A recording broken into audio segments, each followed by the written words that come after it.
ఒక 2 మినిట్స్లో వచ్చేస్తా అన్నాడు. మరి నువ్వు ఎగ్గుతో సరిగ్గా ఆమ్ తింటలేదు, అందుకని నీకు చికెన్ తీసుకొస్తాను వెళ్ళాడు. డాడీ రాగానే నీకు పెడతా. అయ్యో గట్టిగా గాలుదాడండి. వస్తాడు డాడీ రాగానే పెడతాను, ఓకేనా? ఏం కావాలి క్యాష్? చికెన్ తింటాక రెడీ అవుతున్నాడు క్యాష్ బాబు. ఆడు కూడా తినకుండా వెయిటింగ్. ఈ ఎగ్ రైస్ వద్దంట ఆడికి. ఇప్పుడు ఇందులో చికెన్ పీసెస్ ఉంటాయి కదా, ఆ చికెన్ పీసెస్ డాడీ చికెన్ తేడానికి వెళ్ళాడు ఉండరానంగానే పడుకునేవాడు, నిద్రపోయాడు.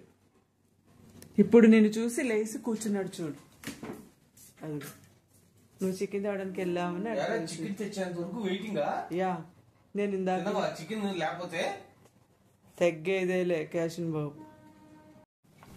క్యాష్ బాబు రా పెడతా దా.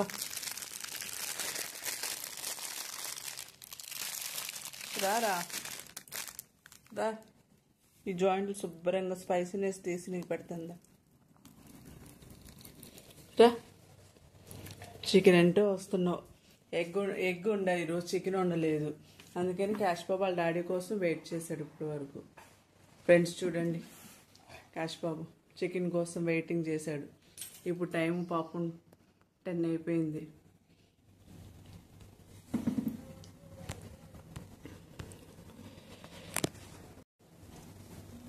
లేకు మరి చికెన్ వేసుకుని తింది, చికెన్ ఎగ్ నీకే దా వచ్చి కమాన్.